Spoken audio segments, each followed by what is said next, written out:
Do you want to do more than follow orders? Think outside of the box and manifest your dreams? Then you've come to the right show.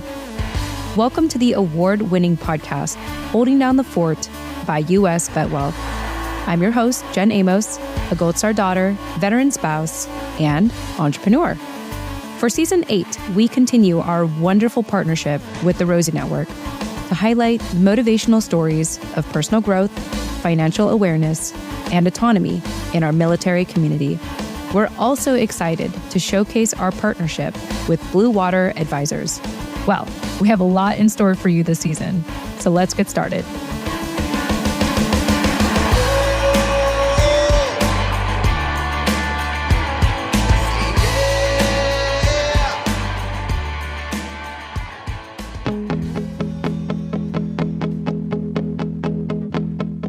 All right, hey everyone, welcome back to another episode here at Holding Down the Fort by U.S. VetWealth in partnership with the Rosie Network and Blue Water Advisors. That's something I started adding as of last episode. See, build as you go. That's my mentality in life and in business. Okay, opening question for you, opening reflection question that I need to start saying this more often now, that I will bring up in the post commentary if you stick around in the outro of this conversation. But anyway, question of the day is, how has storytelling influenced your understanding of yourself and the world around you? Good question. Well, for Karen Middleton, she shares how she created a data visualization firm specializing in qualitative storytelling, visualization, and design.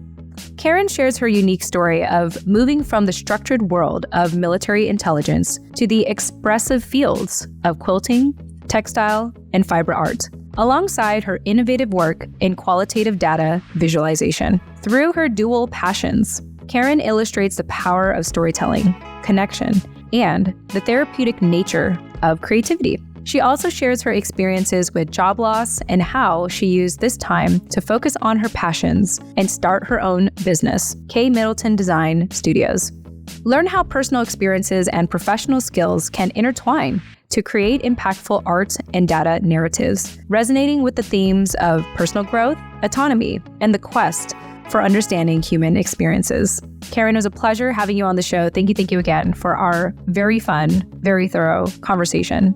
And to our listeners, if you want to get a hold of Karen as you listen to this conversation, I highly encourage you to check out the show notes of this episode, or you can go visit the browser, or you can go visit our website, holdingdownthefortpodcast.com. In the search bar, go ahead and search for episode 188. Just put in 188 and you will find Karen's episode, Karen Middleton, on weaving stories through art and data, a veteran's creative journey. If you want to stick around after the outro, I will personally be answering the question myself. How has storytelling influenced your understanding of yourself and the world around you? Until then, enjoy this conversation. Happy listening or watching, because we also are available on YouTube. Enjoy. Hey everyone, welcome to another episode here at Holding Down the Fort. I am so excited to be interviewing Karen Middleton on our show today. Karen, welcome to the show. Thank you for having me. I'm really excited. Yes. I really enjoyed our offline chat before we officially pressed record. We're like, wait, let's stop talking so we can save this for the recording. We got right into it. Like, let's go. Yeah, we totally did. For people that are getting to know you for the first time, Karen, why don't you open up with just giving us a quick snapshot of your life right now, particularly what keeps you busy or excited nowadays? Sure. So currently can you tell this is my first time on podcast? It's totally weird because my entire experience has been doing the interview and not being interviewed. Yeah. So the total role reversal. So my brain is like resetting. But I'm the owner, founder, CEO, creative design officer, pick a title, behind Middleton Design Studios. And I kind of do two things. So one, I am a practicing studio artist and instructor. I specialize in quilting, textile, and fiber art. In fact, this is my studio behind me. If there's a video associated with it, here's my studio. Yes. I love it. By the way, I love the rainbow, like how you organized your fabric, like in like rainbow order. Courtesy of the home edit. I love shows like that on Netflix. So that's where that comes from. Love it. And then number two, second thing that I do, I'm a data designer. I specialize in helping researchers who work with qualitative data figure out how to kind of visualize, design, and communicate that information that they've collected in the course of their research to make it more engaging, more impactful for stakeholders, and then inspire action to be taken based upon the research they've done. So that's kind of the two lines of business, so to speak, that I specialize in and do. Yeah. And, when I was going through your bio and just looking up, the parts of your business, I was thinking to myself, I wrote in my notes that you're like a visual and a data-driven storyteller. Like one thing I find fascinating, we could talk about both sides of your business, but when it comes to textiles, I found it intriguing to know that you wanted to tell a story through like quilting and textiles, for example, because I'm more of like, for me, storytelling is via conversation, via talking. I never really considered myself like someone to explain things through like art or drawing. And so to know that you do that, I find fascinating. And then also to be like what I consider like a data-driven storyteller, like you're giving these graphics or like almost infographics and designs for a business to better tell their story. And so I just think the common trait between both of what you do is storytelling. So can you talk a little bit about that? And, you could talk first about either textile and or, however, but I feel like there's a common thread there that's like, and I say this in the best way. I say this as a compliment. Like, it's like super nerdy and it's like awesome. I find it so fascinating. So tell me about that. Yeah. So full disclosure, not so secret fact about me. I am totally a nerd at like every single level that you could possibly think of. I love Star Trek. I love Star Wars. I'm, into anime, history, can think of a nerdy thing. I'm probably into it in some way, shape, or form. My husband and I are like, started getting into AI and playing around with that. So I'm a total nerd, full disclosure, no shame. And so it's interesting. The storytelling, I think it comes from my love of human history. I got my degree in anthropology, but that was influenced by my interrogation training when I was in the Army. Because even though, yes, I am interrogating people and I'm trying to extract intelligence and information from them, I'm doing it in a way that they're comfortable telling me what they know. And what they know is their experience. It's their story. Whether or not I agree with it, cultural nuance, gender, experience, life, all of that stuff, has an impact. But I'm there to listen. So like as an interviewer and moderator, that I just kind of sit back and let people tell their story. So for me to tell my story is very weird. The tables have turned, Karen. The tables have turned. Oh, how the tables have turned.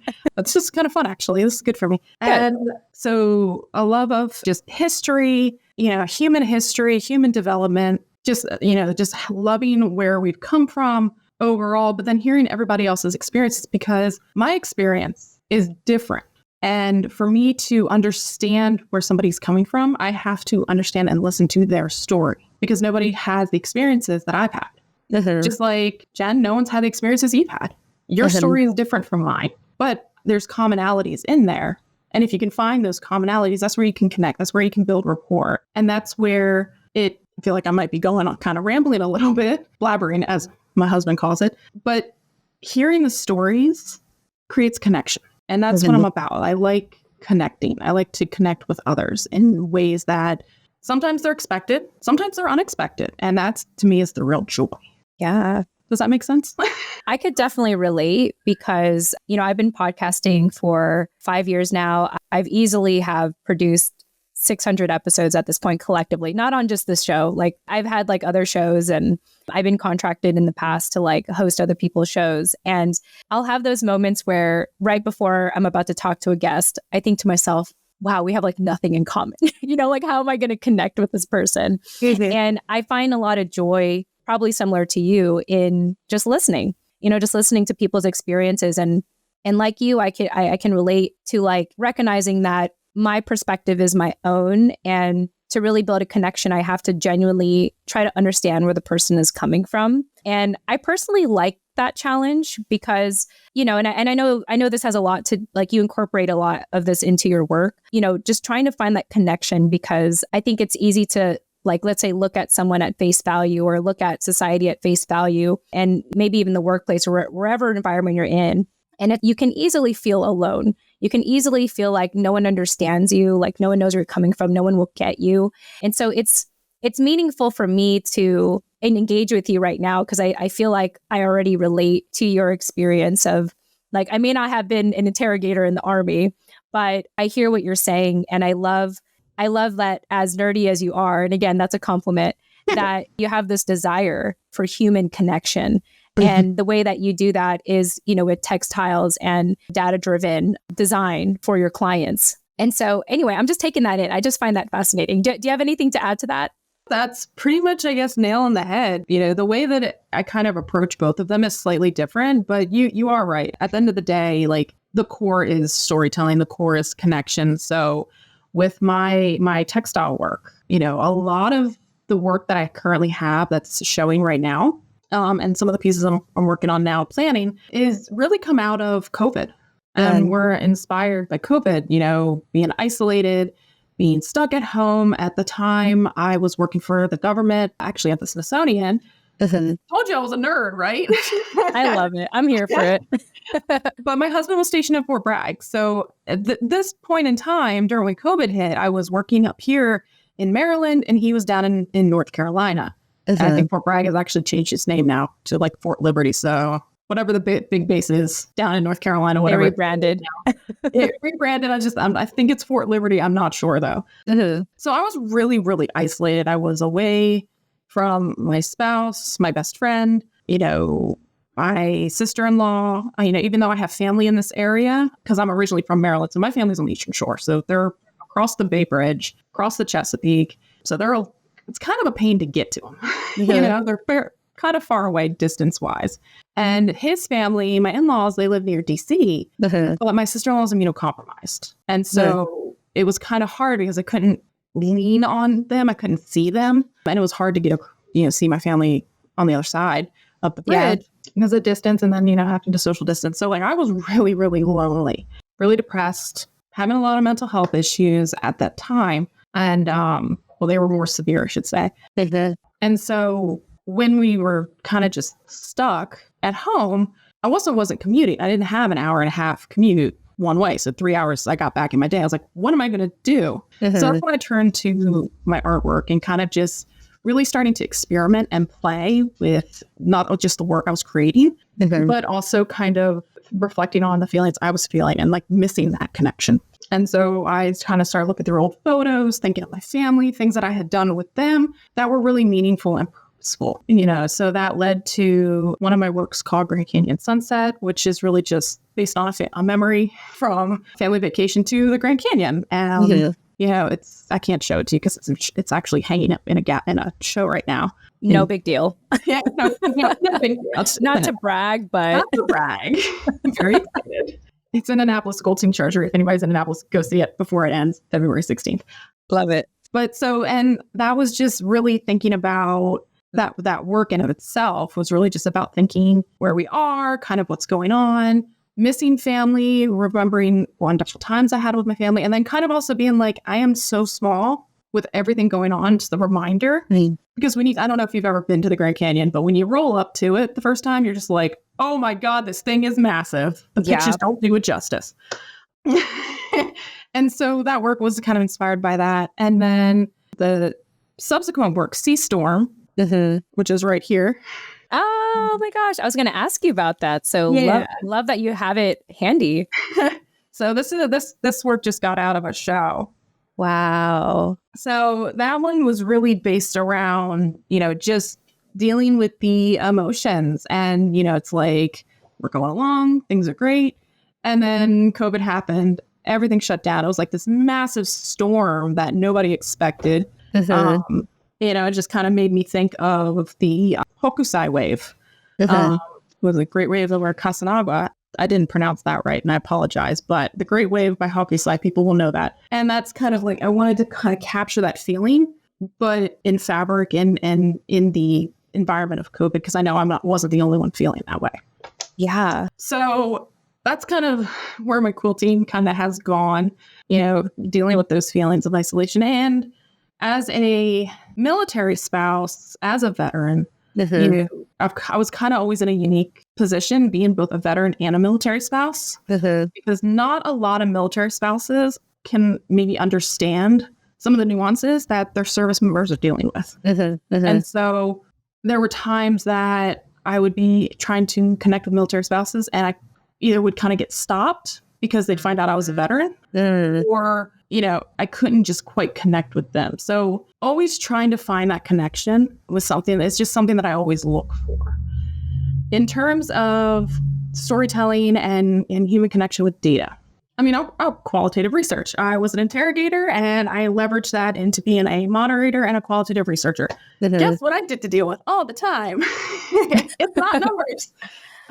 So it's all about connection. It's all about, understanding human behavior, understanding emotion, all these squishy things that are kind of uncomfortable. It's very much a gray area. It's also why I find it a lot of fun. I find it very interesting. And so for me, the fact that people are willing to sit down in a research study and tell me their story, and my job is to kind of analyze that and say, okay, what do this group of people represent? What's this kind of the collective story? And how do I bring that to life for my stakeholders, for, the company I'm working for the organization that's trying to answer a specific question. So it's kind of like the thread, I guess, of story and connection.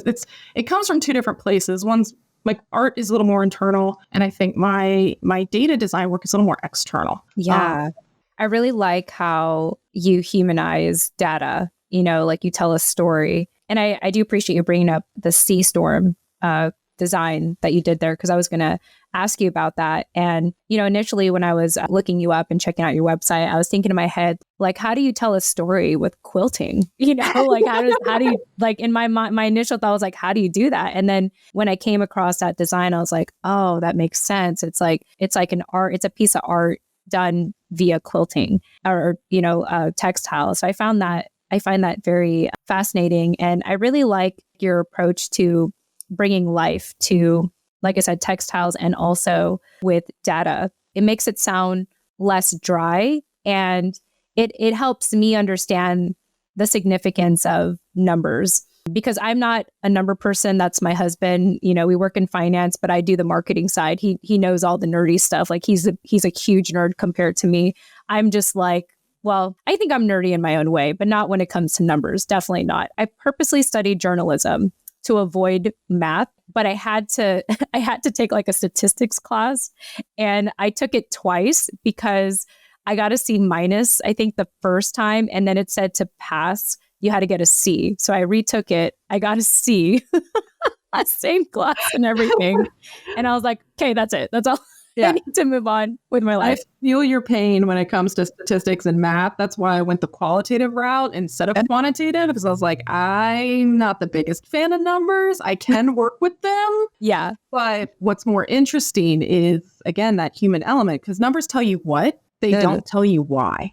And you have to ask the why to kind of, it's almost at multiple levels is how I kind of like to visualize it, like almost like a funnel.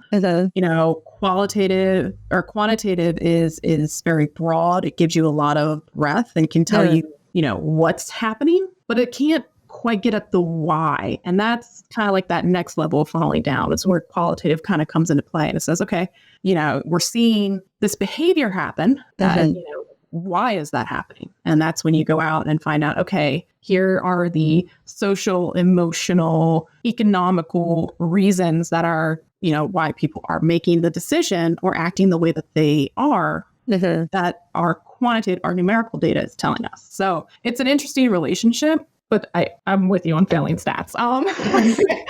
Okay, good. I think I've taken a couple stats classes, and they were, C's get degrees. We'll go with that. Thank you. Amen to that. Amen to that. I want to learn a little bit more about where the art of storytelling comes from for you, because clearly that's the, common thread with both of the work that you do. I think storytelling is the bridge between any human interaction, I think, is like telling a good story. So tell me a little bit where that comes from for you. Yeah, I've always kind of been a very artsy, creative person, especially in the visual arts. And in visual arts, they really are like, if you're going to create an image, if you're going to create something visual, tell the story behind it. And so, always have a story in mind. It's a mantra that I remember, growing up when it came to producing my artwork. Being a big fan of anime, like, comic books, hashtag Team Marvel.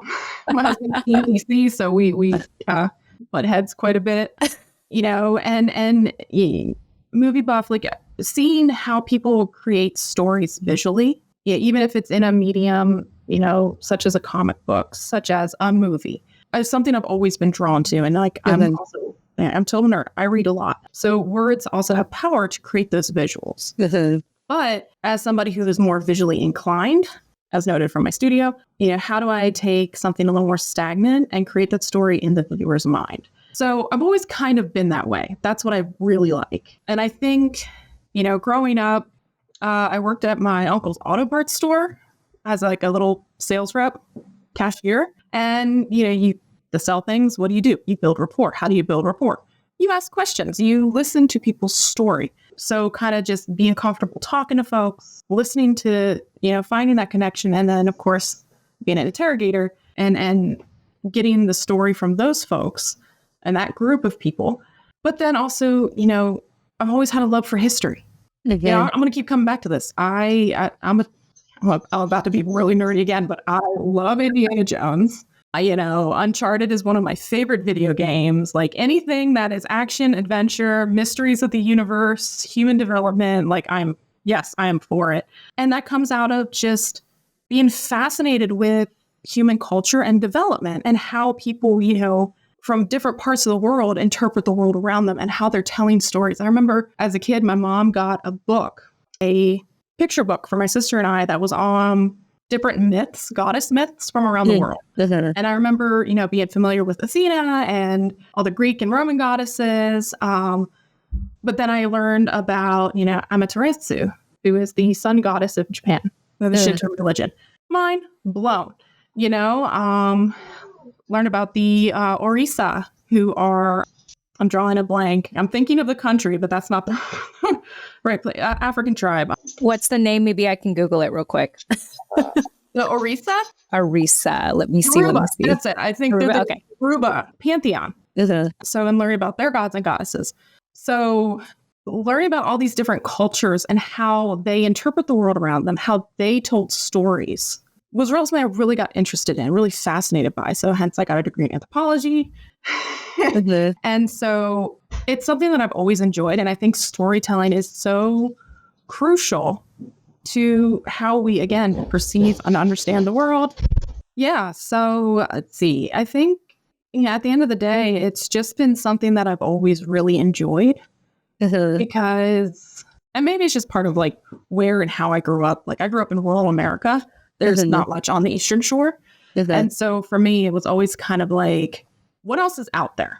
I know there's more than the Eastern Shore. Like my parents made sure that my sister and I were exposed to different cultures. We'd go to different cultural festivals. I remember going to Celtic festivals. I remember going to powwows. I remember going to Caribbean festivals. It just like, take your pick. Like we would go and explore. And that was something that was really important to, especially to my mom, was to be like, there's this whole world out here. Yeah. Be curious, be open, see what's there. And like my sister and I, we love to travel. My mom loves to travel. So to be able to travel, I think part of it is understanding that you're in a different culture. And how do I navigate that a little bit as a stranger, but how do I also show appreciation that these people think differently than what I do? Yeah. And, what they create, how they speak, their language, their visual language, cultural dress, all of that is so different. And I think it's so fascinating, so interesting to have all of these different interpretations of the world around us. Yeah, I love that. I take you to be an empathetic person. Am I reading that right? I try to be. I cry at the drop of a hat like my grandmother. It's just, it's a thing.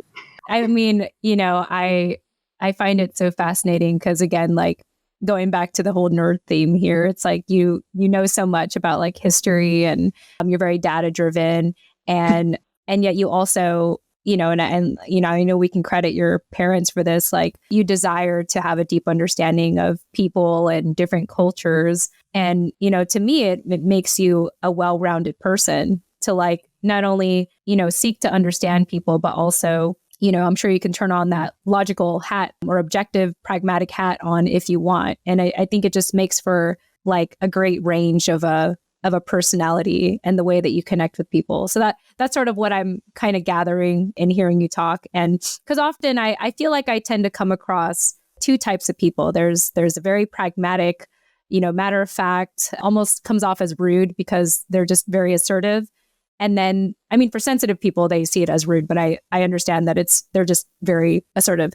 And then you have like the empath, like the one that's very sensitive and feels her feelings. And so what I sense from you is like, you have a good balance of both. Thank you. Appreciate that. Yeah. So in case you ever want to brag to people like, yes, I'm like both, whatever that means. It's kind of like being an ambivert. It's like you're both introvert and extroverted. Like you could have like a good balance of both of that. I'm one of those 100%. Yeah. No, I love it. Well, I want to go back to during COVID. COVID by now, it's like years behind us. And yet I still feel like the aftermath or the ripple effects of that. And I have found that a lot of people's lives have changed and shifted from that time. And, for you, that feeling of isolation, and feeling like we had a social distance and all that stuff. So I want to go back to that time and talk about how you found quilting as your therapeutic outlet. And then also, I know that you are a graduate of the Services CEO program with the Rosie Network. And I'm sure that the Rosie Network really helped you shape what you're doing today. So can you tell me about just, starting from that time to really making what you do official, and turn it into something special and meaningful? I will have, this is going to be another secret, not so secret confession. The quilting started a long time before that. So I was in the Army Reserve. And in 2014, I deployed to Afghanistan. Came back, got out, and I was married, and my husband at the time was stationed in Tennessee. So I moved out to Tennessee. Struggled to find work, struggled to connect with the community.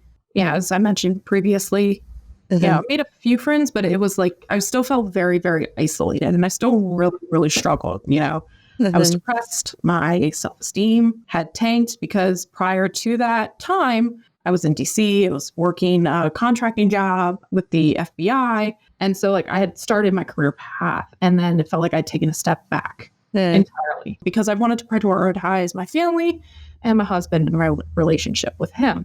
And so at the same time, he was the only breadwinner.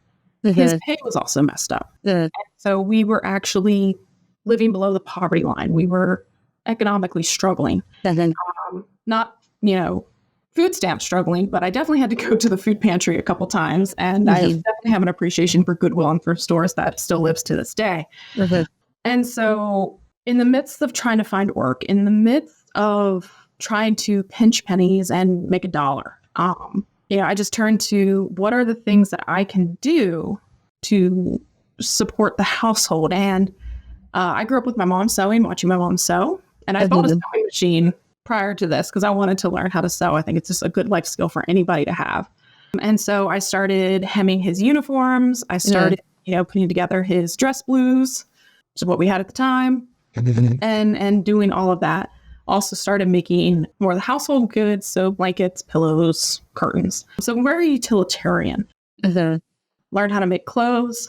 I didn't enjoy any of that. I did it out of necessity. And then in the midst of all this, I'm out in Tennessee. My sister and my mom are here in Maryland. My sister was actually in the Army as well, and she's stationed out here.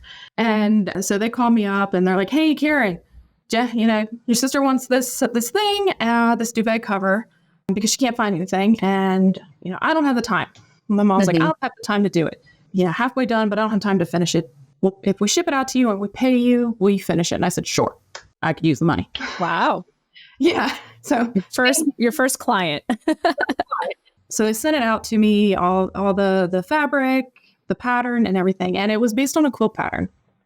Well, it was a scrappy quilt pattern, half square triangle, very classic. I would later learn.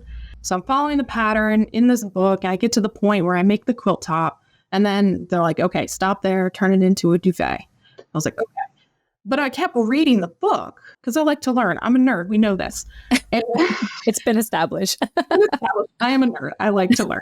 And I was really fascinated by the process of quilting. And that kind of got me interested. So I finished the duvet cover and I said, "Hey, do y'all want the scraps? Do you want the book?" Both my mom and my sister were like, "Nope, you can keep them. Do whatever." Cool.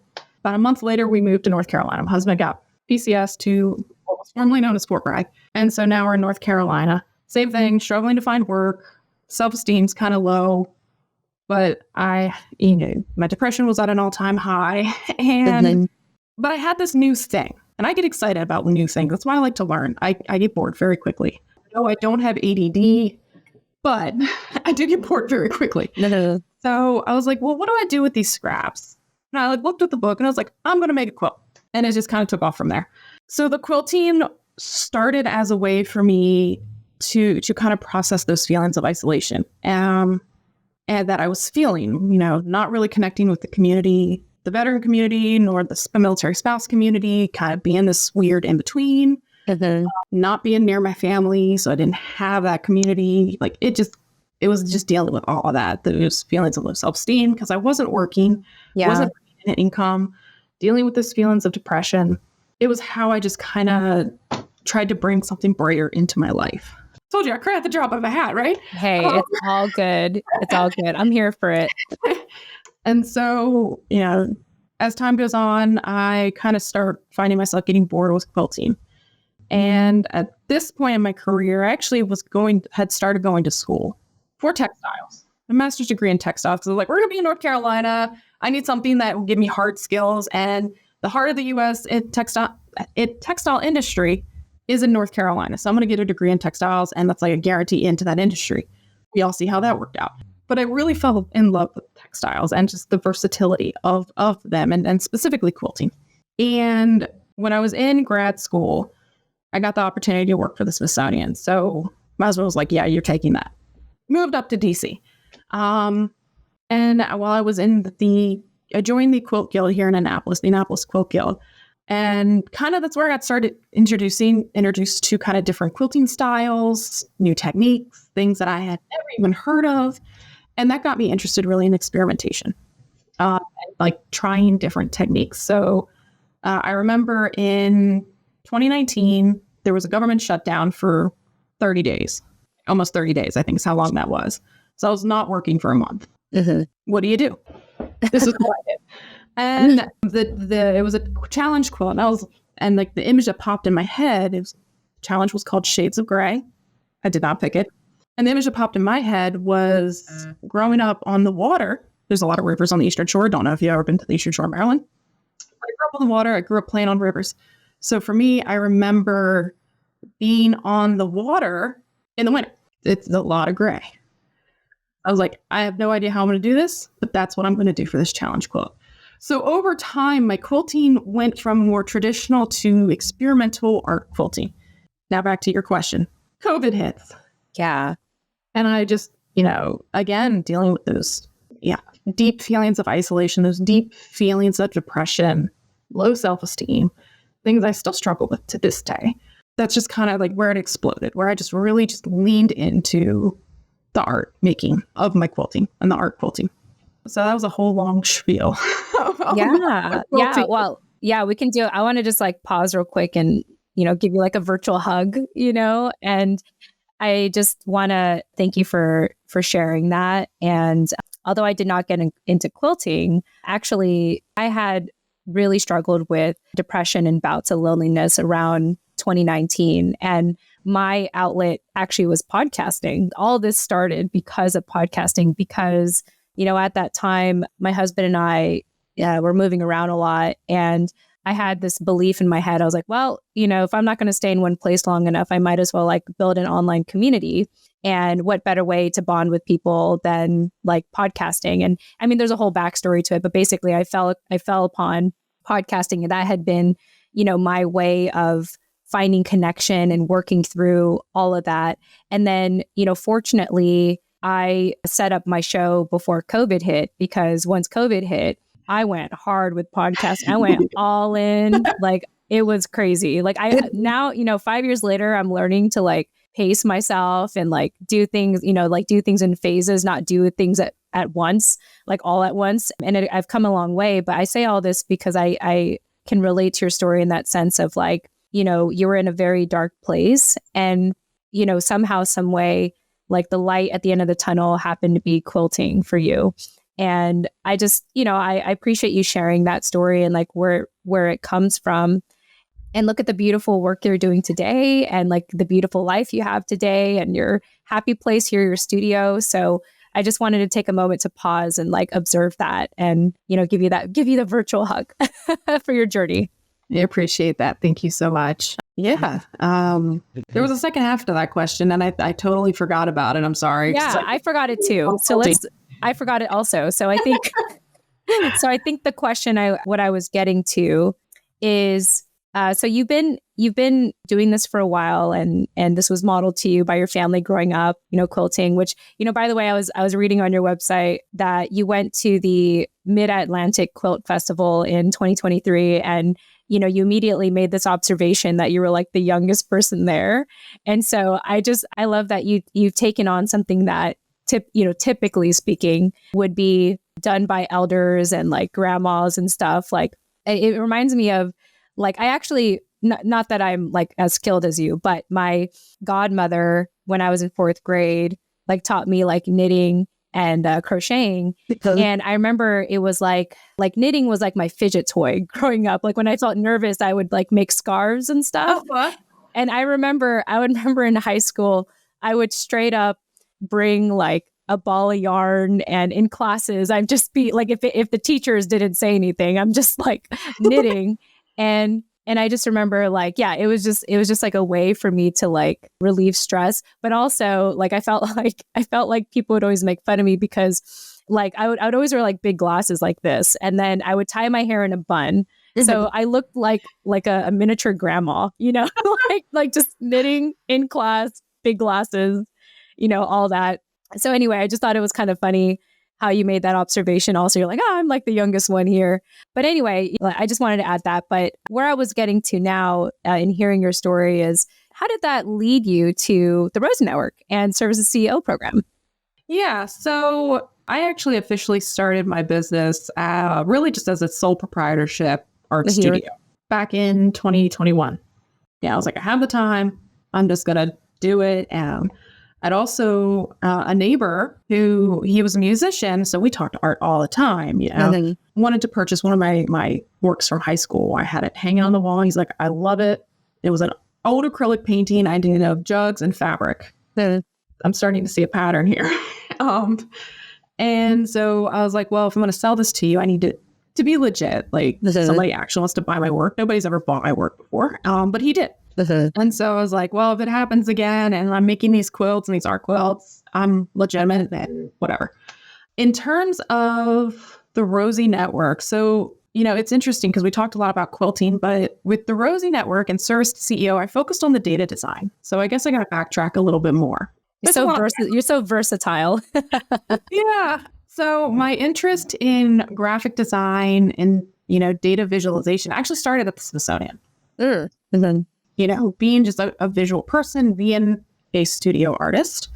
When my boss kind of pulled us together in a group meeting, a team meeting, she said, hey, we need to update our reports, make them more modern. At the time, they were very, very academic. Nobody reads academic reports anymore when they're trying to make decisions. So she's like, we need to update and modernize. She's like, there's this class. It's a week long in Atlanta, and it's all about data visualization. Who wants to go? I was the only person who was like, raising my hand. I'm like, you're like, work travel. I don't know what data visualization is, but it has the word visual and I like pretty pictures. So love it. I was like, all right, I guess I'm going. And so I spent a week in Atlanta at this seminar learning about data visualization and kind of what it entailed. It was it's always been around, but I think it was just kind of starting to get on the radar for the government.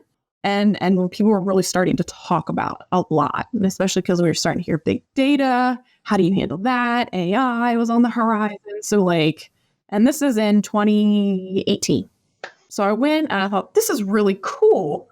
Also, I know how to do a lot of this already because of this behind me, because of just being a visual artist. Yeah. I was like, only thing I don't know is how to use the programs, but I know the principles. I understand the principles already.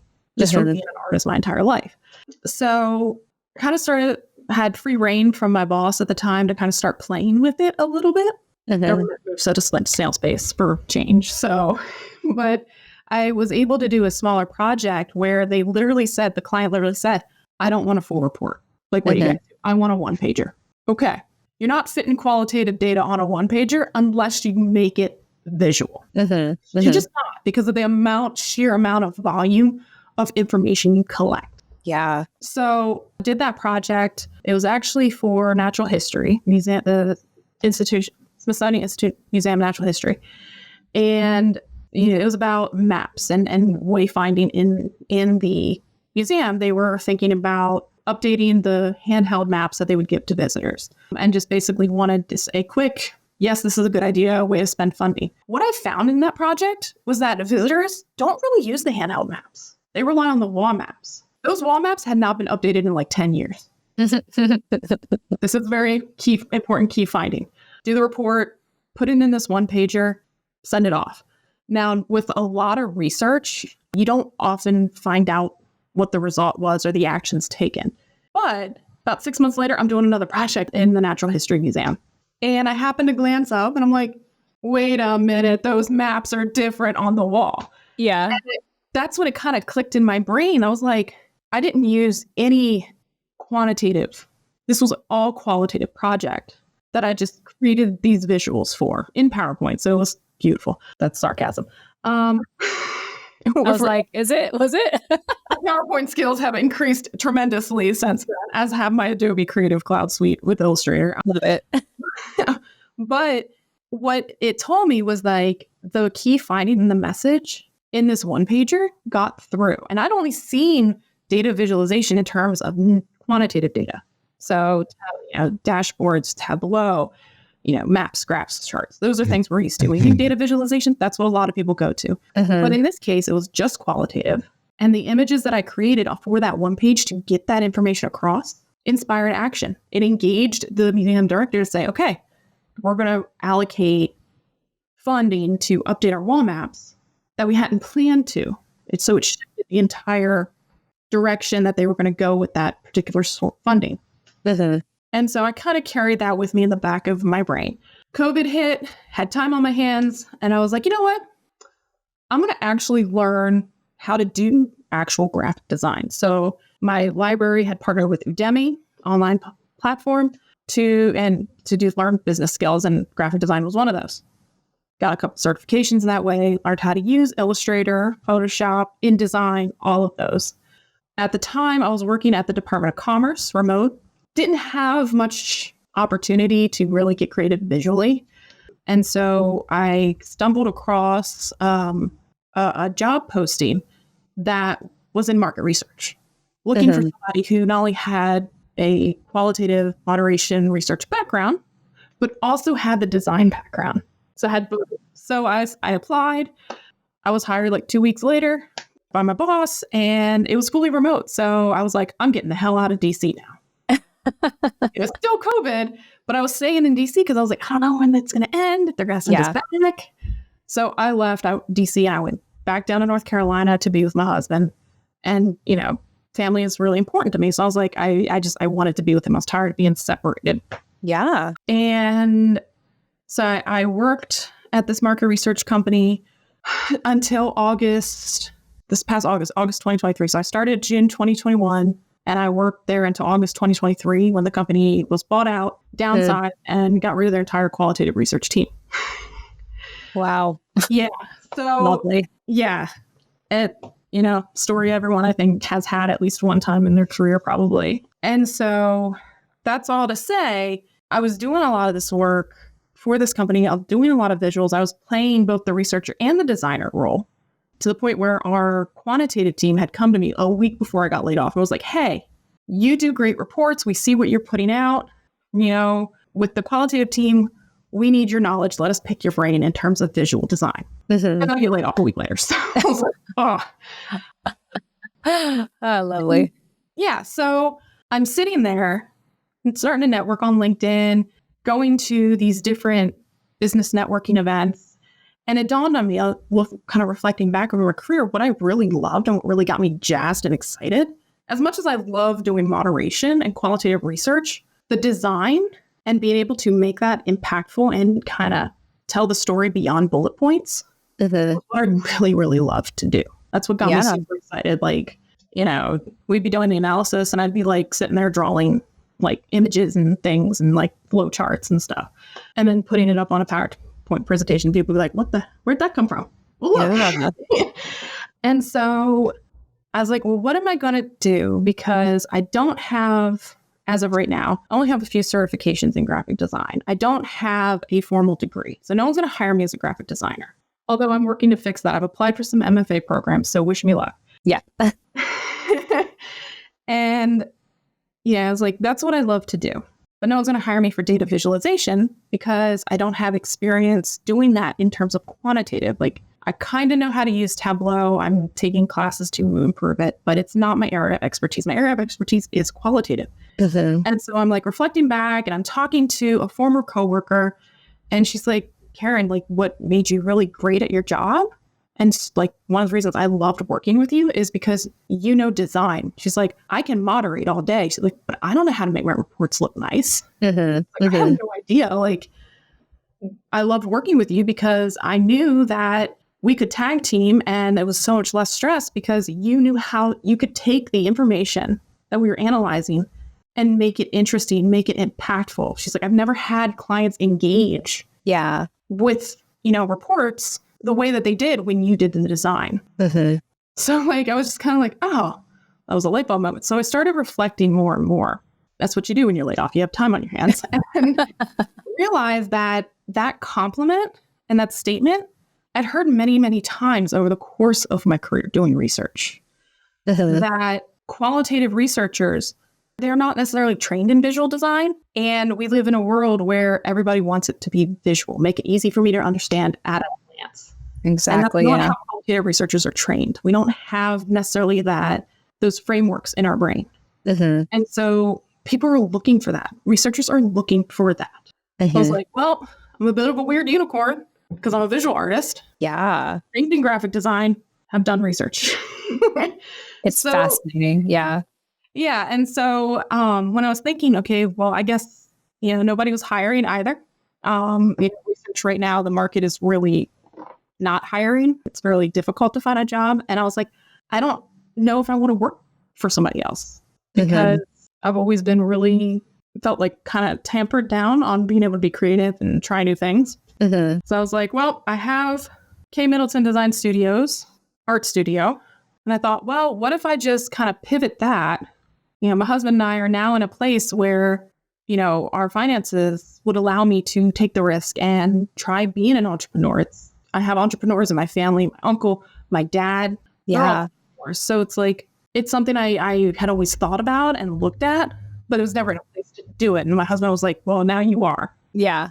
Yeah. So pivoted, continue with the art studio because that's who I am, at my core is an artist, and just kind of took a bit of that and said, all right, I'm going to try this because I do see a niche and a need in this industry for qualitative data design, not data visualization, very different. And so as I was trying to figure out how do I market this, I had some of the basic understanding of business, having started my art studio. So like I knew how to file, the further business license and kind of starting to get it set up, put together a website, all that stuff. What I needed was focus. Because I felt myself starting to kind of spiral because I'm like, I need money and get a job. I got start this. I got to find clients and just a hamster wheel. Yeah. It's like you have like all of this potential and you're like figuring out how to hone it in, to be marketable. Yeah. And I was like, do I, start to offer more like the broader data viz and just kind of flub it till I make it? But I'm like, I don't want to do that. And so it's so funny because I remember discovering and hearing about Rosie Network around 2016-ish, I think. I'd met a few spouse entrepreneurs who had mentioned it. And it was so funny because I just like totally put it out of my mind with everything going on. And maybe about 2-3 weeks after I'd been laid off and decided, okay, we looked at our finances, said, this is something feasible. We're going to pivot my business a little bit and offer this weird niche service. And then it like popped up like an ad or something popped up on, or maybe a post on LinkedIn. And I was like, wow. you know what? Yeah. I was like, you know what? I am not a religious person at all, but I listen to when the universe is aligning and sending me messages. So boom. Yeah. The algorithm gods were like, let's push the Rosie Network to Carol's public feed. Yeah. Something aligned. And, you know, it's so funny because I applied and I didn't hear back for a while. And I'm like, yeah, okay, whatever. I didn't get in. I'll figure it out. And then I remember getting a meeting invite for it from Kiani Washington, who was on your podcast last season. And so she and I had a conversation, like admissions sort of conversation. Wonderful person, very sweet, very funny. And then next thing I know, I'm starting the cohort. Love it. So that's kind of what Rosie did. And Service T CEO really helped me get out of the tailspin and that initial panic, as well as kind of forced me to be like, learn to be patient. It's not like focus the business, but like be patient. Like it's going to take time. You literally just started this piece. Yeah. And at the same time, you know, while I'm focusing in Rosie on the data design, I'm applying those to my art practice, my art studio, because when you're an artist, you're an entrepreneur. Yeah. So that's kind of the connection with those. And I'm very pleased to say that I'm going to be teaching in person for the first time quilting at our community college this summer. So wow. Yeah. First client there. Yay. Yeah. So, you know, kind of in a nutshell, I used, you know, Rosie. I entered Rosie with the intent of getting data design off the ground. Mm-hmm. And what it allowed me to do was not only focus and say, actually, your initial gut instinct of just qualitative was right. Market research. You think as a market researcher, I would have done that first. No. They forced me to do that. And I was like, yeah, okay. So it helped me to refocus and then also gave me tools that I don't think I would have thought about or considered if had I tried to do this on my own. So mentor. Still talk to my mentors to this day. Having a cohort of, in my case, it was all women who are also in different parts of areas of starting their business was really helpful. Talking to them, seeing where they are and kind of like, I'm feeling overwhelmed. Me too. I'm not alone. Yeah. Or like if I started to get on that, you know, that hamster wheel and start spiraling, or if one of them did, we could, you know, reach out and say, hey, breathe. It's okay. Yeah. You're good. You know, celebrating the wins, the small gains, insurance, you know, taxation. I knew about taxation. Insurance I didn't know about. Mm-hmm. You know, taking my business and changing the legal entity structure. So those were all things that I learned about while I was at Rosie. And I've been able to also apply to the quilting. So in a nutshell, it was really I wasn't sure at first. But I think at the end of the day, like looking back, I'm like, that was worthwhile. And that's made me feel more confident in both lines of business. Yeah. I really love how the Rose Network and Service CEO program like fed into your qualitative research business. And you were able to, you know, kind of copy and paste what you learned into your quilting business. Mm-hmm. And I think that's great. You know, I've definitely heard people who start Service CEO program with one business and they come out with a completely different business, or like, or they like start with like one and I guess a business partner fell out and now that business didn't exist, but the Rosie Network said, hey, just stick it out and see if you discover something. And they create a whole new business they weren't even expecting. So I just think that's, you know, that's awesome. And, you know, to get the mentorship, to get the support, to be reminded that you're not alone. I think that you've come a long way from feeling so isolated, like coming from such a very dark place to, you know, like you said, you still talk to your mentors till this day and you've made some friends in the cohort. And it just seems like your life is a complete 180 from, you know, those dark times and how you turn to quilting as like an outlet. You know, today it's like you have this business and you have this community. And I just, you know, I hope that you've taken some time to acknowledge that and recognize how far you've come. And it seems to me that you're in a better place now. Am I reading that right? Yes, I definitely am. It's so funny because I've never been fired from a job before. And I know layoff is not technically being fired, but it sure feels like it. Yeah, you yeah. know, when that notification pops up and you're like, who's this person? And they got like a big high title, head of HR is there. And you're like, ooh, 15-minute meeting. What's going on? Yeah. And they're like, well, thank you for working for the company. Today's your last day. Wait, what? Here's your last paycheck. Oh my gosh. It's awful. Yeah. That's what a layoff is like. And, that really, again, depression hit on the self, like killed my self-esteem. But at the same time, it was, almost a blessing in disguise, because if this had been even 3-4 years ago, I'd probably be job hunting and still not finding a job and be in a really terrible place mentally and emotionally. Yeah. But, that happened, and I was able to really focus on the things that do bring me joy, to quote Marie Kondo. And that is quilting, and creating my art. That is, stepping into the role of instructor, which is something that I kind of entertained, but I never had the time. And so being able to do that, I'm so excited about that, and creating workshops and all those sorts of things.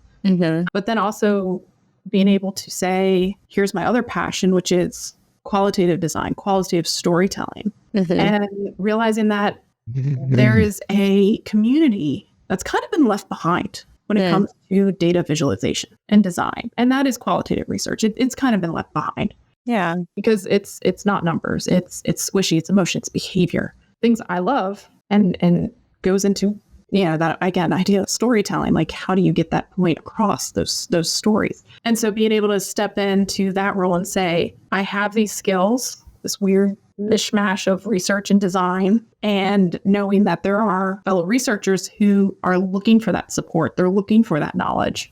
And I can, again, kind of step into this instructor role and say, let me guide you. Let me help you figure this out. I find that to be very rewarding, which is funny because I never thought I'd be a teacher. I was like, I don't want to be a teacher. I don't want to deal with them kids. That's not something I'm interested in. But here I am in 2024, and I'm like looking at stepping into that role of the guide, the role of the teacher and the instructor. And it's different. And I think it's super exciting. And hopefully I don't fall flat on my face. Well, I think in this life of kind of building as you go, a mantra I go by is so far, so good. It's like, so far, so good. Like things seem to be working out so far, so good. That's kind of my mantra, so I think that's amazing. And I think it's beautiful that you found yourself in this life. Like you said, you never knew you would be a teacher. And although we may not know what the future brings, the last question I want to ask you is, what does sustaining what you have right now look like? And when it comes to business, like obviously finances are always a topic of discussion and staying afloat. So what does that look like for you? Yeah, well, I'm lucky enough that my overhead is incredibly low. I have a studio in my home. These fabrics are about 10 years worth of collection from just scrap from other quilters. Nice. Like the average quilter is 65 plus years old. So they get very excited when a 33-year-old shows up and is like, I love this. And then, they'll pass away. And then all of a sudden you're just given a whole bunch of their fabric. Wow. So that's the with the whole collection with this. And because I, want to use up my stash, this is what we call stash. I really try to focus on using the fabrics that I have and reusing things. Like my husband tore a pair of his pants. I'm going to cut them up and use them in a quilt. So sustainability is something that I do kind of incorporate and try to reuse, reduce, recycle as much as possible. So my overhead there is very, very low in terms of the quilting. And I've invested just as a hobby in a lot of things. Yeah. And then, of course, my data design, it's all digital. It's all done over the internet. So I'm lucky that in terms of finances, I don't need a whole lot to break even every month, which is really a nice stress reliever. But in terms of long term, honestly, for my data design, it's really building the client list and getting my name out there. I'm working on writing more blog posts. I'm working on, the social media campaign. I've got a couple workshops, like mini workshops and videos in mind that I'm hoping to get out, by the end of the year. So kind of taking on more of that role and just sharing the knowledge that I have and the networking that would lead to, more frequent projects. In terms of my quilting, obviously I want to continue to show my work. I would love to, in the next couple of years, because quilting is labor intensive, be able to do solo shows, maybe get into a couple galleries. More galleries are starting to recognize fiber art. So I think that's also super exciting. Yeah. And then, of course, continue to teach. I'm teaching a workshop on the 28th, first workshop ever. Wow, so many firsts for you. First podcast show, first client, first teaching gig is awesome. First month of the year, there's a theme here. Oh my goodness, it's the year of the first. It is. And I'm rolling with it. Like I said, I love doing new things. So if I've never done it before, it's new. Let's do it. And so, yeah, with that, it would be, if the workshop goes well, doing more of those in person, maybe partnering with some of the community studios that are looking to expand their fiber arts program into kind of the quilting realm. I mentioned, I'm going to be teaching at Montgomery Community College here in the DC area this summer. And so if that, works out and the class, people are really interested and they'll enjoy the class, then I have the opportunity to continue contracting with the community college and building out their quilting program from the ground up. And I think that's really super exciting. So I'm hoping that goes well. And that I can do that because quilting, sorry, about to cry at the drop of a hat. Thanks, Mama. That's what I call my grandma, Mama. Quilting was a form of escape for me. And that's where it started. Then it became art. And then I got curious. How are other people doing this? How are the people interpreting this form? Because we think of it as very Eurocentric, but there are cultures from around the world who do quilting and they do it very differently. And how can I honor and share all of quilting and just really get that out to folks and get especially younger folks interested in it? Because, it's a grandma hobby. I know I'm secretly a grandma. Okay. You're an old soul. But it's very warmth and comforting. And I want to share that with others. So yeah. And it goes, and the same thing, it's similar with the data design, in addition to having the client base and more of the business focus. 10 years down the road, maybe when I'm dead, I would love to see qualitative data, qualitative research programs, social science programs, start incorporating design principles, visual design principles, and really start helping researchers to develop a framework. I'm not asking for them to become designers. That's a whole different set. But you have a visual framework that can help elevate and share that information. So it inspires action. It engages your stakeholders. I'm taking a lot of quantitative classes right now. I'm a nerd. I learn. I have time on my hands. And they all have a data visualization unit or class we take. In my experience, we don't have that for qualitative. And I would love to see that kind of change happen with the industry. So I have lofty ambitions. Yeah. Yeah. It's something I'm passionate about and I want to share that with others. So Wow. Well, you have so many opportunities right now. And I just, want to applaud you for that. And I want to applaud you for getting out of that time of isolation and depression or working through that. And you've obviously come a long way since then. So I just want to thank you, Karen, for sharing your story. And I thought I would take a minute and kind of tap into the former interrogator in you. And I just want to be thorough and make sure I've asked everything I needed to ask. Is there anything else that you feel like I should be asking you that I haven't asked you yet before we wrap up? No, I kind of went into this, just open-minded and, I just said we're, like you said, it's conversational. We're going to have a conversation and just to share what I've got. And hopefully it's of value to folks and they find it of value. So yeah. Interrogation is a little more technical in terms of asking questions. Yeah. And how you ask questions. But in terms of just if you missed anything for me, I don't think so. I think we covered it all. Cool. I'm glad to hear that. I am curious to know, being a former interrogator, did you used to have a typical opening question or, a typical opening approach to talking to people? I'm just kind of curious to know as I always want to, not that being a podcaster is the same as being an interrogator, but I like learning in case it's something I can apply in my work. Yeah.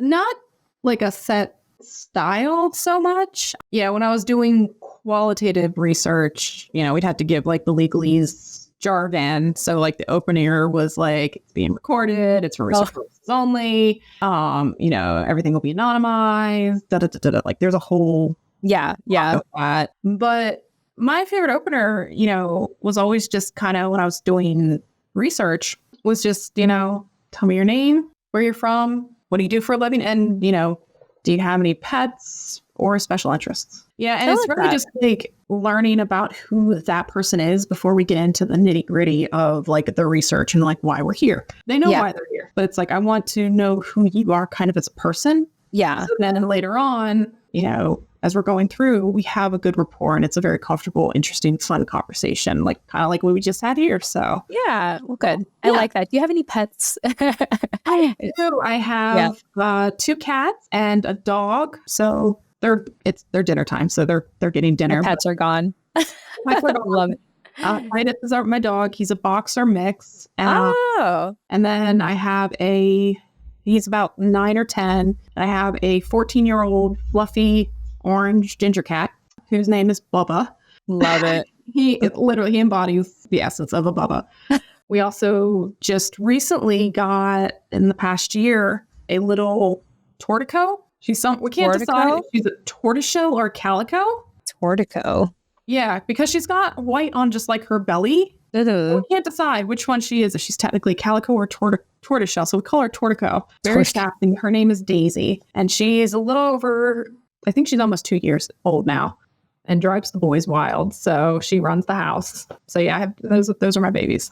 Love it. Yes. Yeah, we have fur babies as well. And yeah, no, that's really cool to know. Well, Karen, what a conversation. I'm very moved and inspired by your story. I just love hearing what got you through that dark time. And you have a lot of light in your life now from what I'm hearing. So I just want to say kudos to you. And I really want to thank you for being on the show. And I feel like I've covered all my bases. There's nothing else that you need me to ask you. So I think we're good to go. So thank you again, Karen, for joining us on Holding Down the Fort. Thank you for having me. This was really fun. And I appreciate, you inviting me on to be here. So thank you so much. Yes. Thank you so much.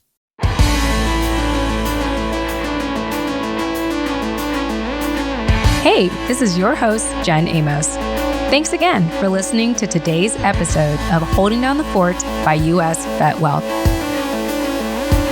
Visit holdingdownthefortpodcast.com to access the full show notes of this episode, including resources mentioned and bonus content. Once again, that's holdingdownthefortpodcast.com. Lastly, stay after this outro music for something a little extra. Thanks again and chat soon. Bye for now.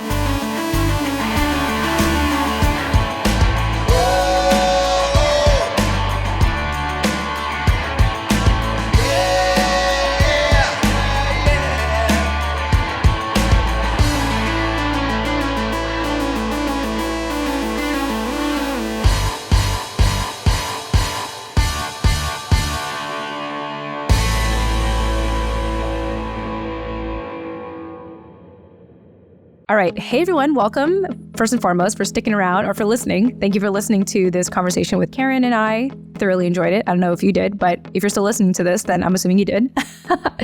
And I want to go ahead and answer the question I asked you all at the beginning. I hope that this also invites you to reflect on this question as well. How has storytelling influenced your understanding of yourself and the world around you? Okay, so what I'm going to share, I feel like, is probably unexpected. There's a quote, and y'all are going to have to Google who said it because I didn't say it, but it's a quote that comes to mind. And it goes something like, "The greatest story you'll ever hear is the story you tell yourself about yourself." And I think that in spirit of like mental health and having therapeutic creative outlets, I have found that storytelling of the story about myself to myself has been a very healing and therapeutic process. And what I mean is, I think it's very easy for us to have negative inner dialogue, to think ill of ourselves, to put ourselves down. I may be generally speaking, but one thing I often find in the conversations I have with entrepreneurs is this topic of the imposter syndrome, feeling unworthy, feeling underqualified to create something, a product or a service in the marketplace. And having been self-employed for 14 years now, going on 14 years, I've had to constantly rewire the story, the inner dialogue in my mind of what I'm putting out there as a product or a service in the marketplace. And I want to leave with this food for thought that doesn't just have to apply to being an entrepreneur, but even to just have a better inner dialogue, is that one thing I've come to learn is rather than focusing on my credentials, to focus on how can I just serve others? How can I add value in people's lives?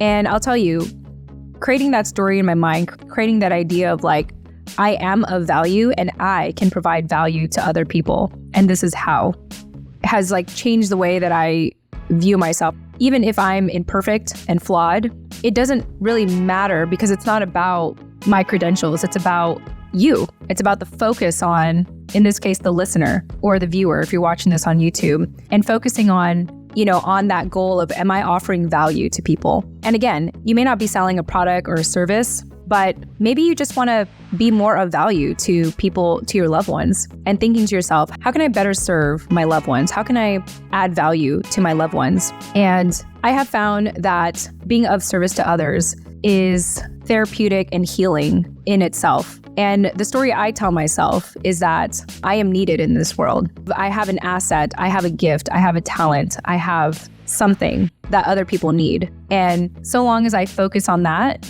everything else will figure itself out. It's not really about me anymore. It's about, how do I improve other people's lives? How do I, my unique self, there's only one of me in this world. How do I do that? Because I have something. I'm designed differently. I'm designed uniquely. And therefore, I have something special to share. And I'm going to focus on that rather than my own insecurities. I have found that the insecurities just naturally dissolve when I'm just focused on being of service to others. And so that's a story I choose to tell myself. So once again, as I wrap up here, I hope that you ask yourself the question, how has storytelling influenced your understanding of yourself and the world around you? Thanks so much for listening. If you want more bonus content, you can always get a free membership on our portal at holdingdownthefortpodcast.com/portal. And there you'll get access to my private podcasts, Inside the Fort, where I'm a little more candid. And maybe my guests will be too. Maybe. May or may not be. Who knows?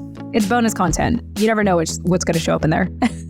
All right. Thanks for listening. And I will see you all again on Thursday. Bye for now.